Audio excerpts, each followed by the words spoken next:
UK और USA में अपना अगर आप अमेज़ॉन का अकाउंट भी लेते हैं और बिज़नेस स्टार्ट करते हैं तो इसके लिए मिनिमम इन्वेस्टमेंट कितनी रिक्वायर्ड होती है? इसमें इन्वेस्टमेंट में डिपेंड करता है मॉडल पे। हमारे इन्वेस्टर्स को भी जो है वो नहीं पता होता कि उनका विजन क्या है। सबसे पहले अपने इन्वेस्टमेंट देखते हुए, अपने इन्वेस्टर के फंड्स को देखते हुए आप कहें कि आपके पास $2000 है और आप यूएस में पीएल करना चाहते हैं।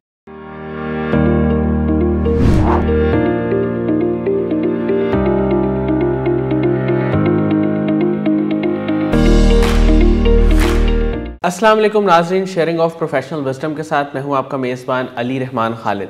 नाज़रीन, ज़िंदगी में रोशनी बने और सोच बदलेगी तो पाकिस्तान बदलेगा, इसी टैगलाइन के साथ हम एक बार फिर हाज़िर खिदमत हैं। नाज़रीन, जैसा कि आप जानते हैं कि आजकल हर बंदा ये जानना चाहता है कि अगर मैं ई कॉमर्स का काम स्टार्ट करूं या जो डिजिटल वेज़ ऑफ अर्निंग है इनकी तरफ जाऊं तो मैं किस तरह कामयाब हो सकता हूं, किस तरह काम कर सकता हूं। इसी सिलसिले में आज बात करने के लिए हमने दावत दिया है मिर्ज़ा मुज़म्मिल बेग साहब को। ये बिज़नेस कंसल्टेंट हैं और इसके साथ साथ ई कॉमर्स एक्सपर्ट हैं और पिछले कई सालों से ई कॉमर्स की फील्ड में काम कर रहे हैं। सबसे पहले तो हम इनसे इनकी स्टोरी के बारे में जानेंगे और फिर इनसे वो बातें पूछेंगे जो हर नौजवान ऑलमोस्ट जानना चाहता है। अस्सलाम वालेकुम मुज़म्मिल साहब, कैसे हैं आप? वालेकुम सलाम जी, अल्हम्दुलिल्लाह मैं बिल्कुल ठीक हूँ। सर, मैं आगाज़ यहाँ से करना चाहूँगा कि आप माशाल्लाह काफ़ी अरसे से ई कॉमर्स के साथ मुंसलिक हैं और काम कर रहे हैं, तो आपने कब सोचा कि मैं जो है वो अपनी जॉब को या अपने बिज़नेस को, जो भी आप काम पहले कर रहे थे, उसको छोड़ के तो ई कॉमर्स की तरफ आऊँ, इसको सीखूँ, इसको लर्न करूँ और फिर इसी से अर्निंग स्टार्ट करूँ? अच्छा, ये ई कॉमर्स का सफ़र जो है वो कुछ इस तरह से शुरू हुआ था कि कोविड का टाइम था। ऑलमोस्ट पेंडेमिक में हर चीज़ जो है वो बंद थी और कोई जॉब्स वगैरह के रिसोर्सेज नहीं थे, तो सोचा कि अपने वक्त को ज़ाया करने के बजाय थोड़ा सा प्रोडक्टिविटी के ऊपर इसको इन्वेस्ट किया जाए। तो ऑनलाइन जो है वो चीज़ें सर्च आउट करना शुरू की और आहिस्ता आहिस्ता चीज़ें जो हैं वो खुल के मेरे सामने आती रहीं। प्रैक्टिस शुरू की ऑन सो ऑन, आज आपके सामने में बैठा हूँ। सही। अच्छा सर, इस वक्त आप ई कॉमर्स की क्या क्या सर्विसेज दे रहे हैं? अच्छा, ई कॉमर्स जो है वो बहुत वास्ट फील्ड है, ठीक है। इसके अंदर जो हम सर्विसेज दे रहे हैं वो अमेज़ॉन है, ठीक है। अमेज़ॉन में स्पेसिफिकली KSA एंड UAE की मार्केट को हम टारगेट करते हैं, ठीक है। इसके अलावा हम eBay के ऊपर रीसेलिंग कर रहे हैं, पाकिस्तानी बेस्ड प्रोडक्ट्स को हम eBay के ऊपर रीसेल करते हैं, वर्ल्ड वाइड शिपिंग प्रोवाइड करते हैं। इसके अलावा Etsy है और Shopify है, ठीक है, और डिफरेंट प्लेटफॉर्म्स हैं जो कि जिनके ऊपर हम ई कॉमर्स कर रहे हैं। सही। अच्छा सर, ये अभी आपने बात की जैसे KSA यानी सऊदीया और UAE की मार्केट की। जी जी। तो मोस्टली तो हमने जितने भी पहले इंटरव्यूज़ किए या लोगों के साथ हमारा इंटरेक्शन हुआ है उसमें UK और USA की मार्केट को हमने काफ़ी ज़्यादा डिस्कस किया है। तो ये सर डिफरेंट किस तरह है उससे, ये वाली मार्केट? उससे डिफरेंट किस तरह है? वो मार्केट जो है वो बहुत सैचुरेटेड मार्केट्स हैं और आपके लिए अब हो गई है सैचुरेटेड। बिल्कुल, अब बहुत सैचुरेटेड मार्केट्स हो गई हैं, ठीक है। और आपके पास एक अच्छी लिमिट होनी चाहिए फंड्स की, ठीक है। अब हम एज अ स्टूडेंट जब मैं देखता था कि यार पैसे नहीं हैं लेकिन पैसे कमाने हैं, ठीक है। मेरे ख्याल से हर मिडिल क्लास, ठीक है, या जो स्टूडेंट होता है वो पैसे कमाना तो ज़रूर चाहता है लेकिन उसके पास फंड्स अगर हो भी तो बहुत लिमिटेड फंड्स होते हैं, ठीक है। KSA एंड UAE वो मार्केट्स हैं जहाँ पे आपको ह्यूज इन्वेस्टमेंट की ज़रूरत नहीं है। अगर आज हम डॉलर को देखें तो डॉलर 300 रुपये का है। बेशक हमारी अर्निंग तो 300 रुपये की तरह होगी अगर हम US में काम करते हैं, ठीक है, UK में काम करते हैं तो पाउंड्स में होगी, मगर हमें उसमें ऐड भी तो उतना ही करना पड़ेगा, ठीक है। तो जो इसके बरक्स हम UAE एंड KSA को टारगेट करते हैं उनका और हमारी करेंसी का इतना ज़्यादा 300 वाला गैप नहीं है, बिल्कुल ऐसे, ठीक है।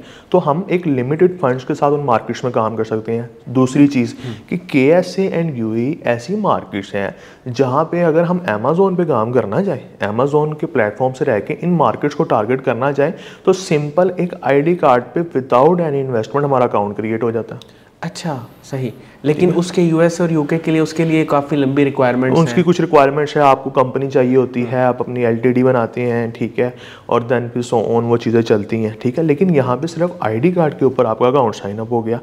अब बात आ जाती है पेमेंट मेथड, क्वेश्चन मार्क, कि हम पेमेंट मेथड कौन सा यूज़ करेंगे। तो same Payeer with zero expense एक मर्चेंट है जिसको आप अपने ID कार्ड पे ही बना के अपने अमेज़ॉन के अकाउंट के साथ इंटीग्रेट कर देंगे तो आपकी दुकान बन गई, आपकी दुकान खुल गई और अभी तक खर्चा कोई नहीं हुआ, ठीक है। एक स्टूडेंट के लिए बहुत बड़ी चीज़ है, ठीक है। उसके बाद आपके लिमिटेड फंड, अगर मैं आपको कहूँ कि 1000 दिरहम के अंदर आपका बिजनेस स्टार्ट हो गया और एक अच्छा, ठीक है, लॉन्ग टर्म सस्टेनेबल बिजनेस आपने स्टार्ट कर लिया। अच्छा सर, मैं ये जानना चाहूँगा कि इसकी मार्केट का तो आपने जिक्र किया और इकोनॉमिक भी है, ये भी आपने बताया, लेकिन इसमें जो प्रोडक्ट्स जब आप सेल करते हैं या जब ऑनलाइन बिजनेस करते हैं तो बिजनेस क्वालिटी का कोई डिफरेंस है या आप सेम क्वालिटी पे भी चीज़ें और सर्विसेज प्रोवाइड कर सकते हैं? अच्छा, इसमें क्वालिटी की किस तरह से बात की जाए तो सबसे पहले हम प्रोडक्ट्स के ऊपर थोड़ा सा नज़र डालते हैं। ठीक है, इसमें हम बड़े ही आसानी से, ठीक है, हम चाइनीज़ प्रोडक्ट्स को यूटिलाइज़ कर सकते हैं। ठीक है, हम यूएई एंड केएसए के अंदर इंपोर्ट करवा सकते हैं चाइना से प्रोडक्ट। अब जिस तरह मैं काम करता हूँ तो मैं अपनी बात करूँ तो मैंने अपनी एक सप्लाई चेन सेट कर ली हुई है। चाइना में मेरे अपने वेंडर्स हैं जो कि ट्रस्टेड वेंडर्स हैं, उनके थ्रू हम यूएई एंड केएसए के अंदर प्रोडक्ट्स जो है वो इंपोर्ट करवा लेते हैं एंड देन उसको एफबीए, जिसको हम फुलफिलमेंट बाय अमेज़न बोलते हैं, ठीक है, कि एफबीए के वेयर हाउस में शिप करवा के उसको रीसेल करना स्टार्ट कर देते हैं। सही, ठीक है। और अच्छा, main cheese KSA and UAE में आज तक जितने बिजनेसेस हो रहे थे उसके लिए आपको लाइसेंस चाहिए था। सही, ठीक है, लेकिन अमेज़न के केस में आके आपको किसी लाइसेंस की ज़रूरत नहीं है, वो आपके लिए लाइसेंस फ्री भी है, ना आपने कोई कंपनी बनानी है। ठीक है, आपने अपनी जो इन्वेस्टमेंट है वो अपने टाइम पे करनी है, आपने टाइम देना है। ठीक है, सबसे पहली चीज़ आपने टाइम देना है। ठीक है, और सेकंड चीज़ कि पॉकेट फ्रेंडली इन्वेस्टमेंट के साथ आप इसमें चीज़ें सीख सकते हैं। केएसए एंड यूएई की मार्केट से सिर्फ आपको केएसए एंड यूएई का नॉलेज नहीं आएगा, अमेज़न 13 मार्केट्स में है, अमेज़न जर्मनी में है, अमेज़न इटली में है, अमेज़न फ्रांस में है, यूएस एंड यूके से बाहर भी बहुत दुनिया है। ठीक है, तो आप इन मार्केट से एक्सपीरियंस लेके उन पे भी काम कर सकते हैं। 13 मार्केट्स में अमेज़न है और 3 बिजनेस मॉडल हैं। ठीक है, आप 3 बिजनेस मॉडल्स को 13 के साथ मल्टीप्लाई करें तो आप इमेजिन करें कि कितनी बड़ी अमाउंट बन जाती है कि हमारे पास काम सिर्फ अमेज़न का ही ख़त्म ना हो। बिल्कुल सही। ठीक है, और इसके साथ आपने सीखा क्या, आपने ई कॉमर्स में रीसेलिंग करना सीख ली। आपने जब ई कॉमर्स में रीसेलिंग करना सीख ली तो प्लेटफॉर्म कोई भी हो, अगर मैं आम जुबान में बात करूँ, अगर आपको दुकान चलाना आ गई तो दुकान चाहे इचरे बाजार में हो चाहे मॉडल टाउन में हो, ठीक है, आप काम कर सकते हैं। सही।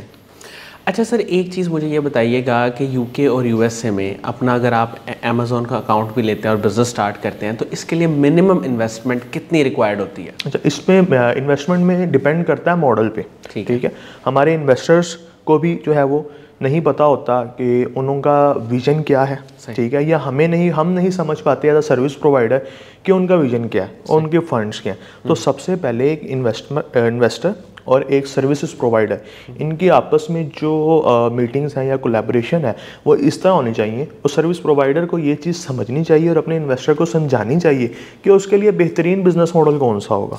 ठीक है, अब लेट्स सपोज हम बात करते हैं अमेज़न के ऊपर 3 बिजनेस मॉडल्स हैं जिस तरह मैंने बात की। ठीक है, फुलफिलमेंट बाय अमेज़न, ठीक है, एफबीए, ऑनलाइन आर्बिट्राज, इसमें हम रिटेलर से बाइंग करके और देन हम एफबीए कर रहे होते हैं। ठीक है, ना कि डिस्ट्रीब्यूटर या ब्रांड से।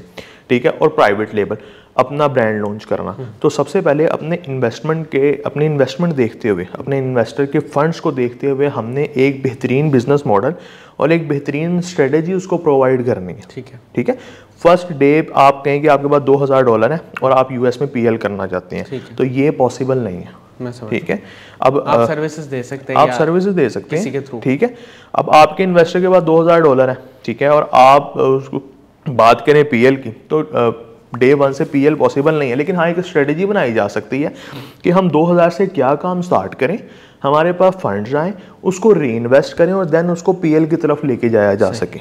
एक प्रॉपर प्लान जो है वो बनाना बहुत ज़रूरी है। सर, इसी को अगर हम कंपैरिजन में ले जाएं केएसए और यूएई की अगर हम बात करें तो इसमें मिनिमम जो इन्वेस्टमेंट है वो कितनी रिक्वायर्ड है? लेट्स सपोज अगर हम पीएल की ही बात कर लें तो क्या उसमें भी इसी तरह आपको पहले फंड्स जमा करने पड़ेंगे या उसमें कम रकम लगती है? उसमें देखें बहुत ज़्यादा कम रकम लगती है। आप इससे अंदाज़ा लगा लें कि आज $1000 पाकिस्तानी कितने पैसे हैं और 1000 दरहम पाकिस्तानी कितने पैसे हैं। वहाँ पे आप 1000 दरहम के साथ भी अपना बिजनेस स्टार्ट कर सकते हैं और वो मार्केट्स हाई प्रॉफिटेबल मार्केट्स हैं क्योंकि कॉम्पिटिशन नहीं है।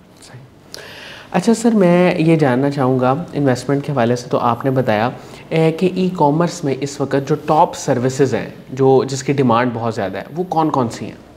अच्छा, ई कॉमर्स के अंदर इस टाइम अमेज़न वर्चुअल असिस्टेंट की सर्विसेज की डिमांड बहुत ज़्यादा है। ठीक है, ईबे ड्रॉप शिपिंग की डिमांड बहुत ज़्यादा है, एडसे ड्रॉप शिपिंग की डिमांड बहुत ज़्यादा है। अब मैं आपको एडसे का भी थोड़ा सा तारुफ करवा दूँ। अगर आपके पास कुछ पैसे नहीं हैं और आपका भाई या कोई आपका रिश्तेदार जो है, अब मैं अब ज़ीरो इन्वेस्टमेंट के ऊपर आ रहा हूँ, ठीक है, बाहर रहता है, ठीक है, तो आप सिर्फ उसकी आइडेंटिटी पे एक एडसे का अकाउंट है जो आपने साइन अप करना। ठीक है, उनसे साइन अप करवा के आप उसको पाकिस्तान से रन कर सकते हैं, ऑपरेट करें। ठीक है, और वहाँ पे डिजिटल प्रोडक्ट की रीसेलिंग होती है। ठीक है, लेट्स सपोज मैं एक अच्छा ग्राफिक डिज़ाइनर हूँ, मैंने अपना टाइम दिया अपने स्किल को, वो स्किल सीखा और जो है वो डिफरेंट जो है वो थैंक यू कार्ड्स, ठीक है, डिजिटल कार्ड्स, डिजिटल प्रोडक्ट्स जो हैं वो डिज़ाइन करना स्टार्ट कर दी। ठीक है, तो सिंपल वो मैं एटसे के ऊपर लिस्ट करके उसको भी रीसेल कर सकता हूँ। सही। अच्छा सर, इस सारे सफ़र में जो ई कॉमर्स का आपने तय किया, आपकी इंस्पिरेशन कौन लोग रहे और आपके मेंटोर कौन थे? जी बिल्कुल, इसमें मैं तहे दिल से शुक्रिया अदा करना चाहूँगा सबसे पहले उस्मान अख्तर साहब का, ई कॉमर्स एक्सपर्ट, लेजेंड। ठीक है, उनसे हमने बहुत कुछ सीखा। आज भी जब किसी चीज़ में मैं फंसता हूँ, ठीक है, या मुझे कुछ सीखने की ज़रूरत होती है, तो मेरा सबसे पहले कोशिश होती है कि मैं अपने मेंटोर को अप्रोच करूँ और वो फ़ौरन से मुझे जो है रिस्पॉन्स करते हैं, मुझे असिस्ट करते हैं, मुझे बताते हैं, ठीक है, मुझे डायरेक्शन देते हैं। ठीक है, सिर्फ ई कॉमर्स के हवाले से नहीं, बिज़नेस कैसे करना है और ज़िंदगी कैसे जीनी है। ठीक है, और ज़िंदगी जीने पे बात आई है तो इसमें मैं स्पेशली थैंक्स करूँगा कासिम अली शाह साहब का। हमने बहुत कुछ उनसे सीखा है, उनकी वीडियो से बहुत कुछ सीखा है। बड़ी ज़िंदगी में मौके ऐसे आए कि लगा कि ई कॉमर्स ही छोड़ देते हैं। ठीक है, बिज़नेस है, अप एंड डाउन साथ चलते रहते हैं, लेकिन कासिम अली शाह साहब की वीडियोस और उनकी मोटिवेशन जो लेक्चर्स अवेलेबल हैं यूट्यूब पे, उनको देख के अल्हम्दुलिल्लाह हम फिर आगे बढ़े और आज आपके सामने बैठे। बहुत बहुत शुक्रिया मुज़म्मिल साहब, आपने हमारे लिए वक्त निकाला और आपने ई कॉमर्स को बड़े अच्छे तरीके से एक्सप्लेन किया, ख़ास तौर पे KS और UAE की मार्केट, जो कि एक नया टॉपिक है जिस पर भी बात बहुत कम हुई है, तो मैं आपका शुक्रगुज़ार हूँ। नाज़रीन, मुझे उम्मीद है कि इनके इंटरव्यू से आपने बहुत कुछ सीखा होगा और जो लोग ई कॉमर्स में आना चाहते हैं उन्हें एक नई डायरेक्शन मिली होगी। इसके साथ ही इजाज़त दीजिए, अपना बहुत ही ख्याल रखिएगा। इंशाल्लाह दोबारा हाज़िर होंगे एक नए इंटरव्यू के साथ। तब तक के लिए अल्लाह हाफ़िज़।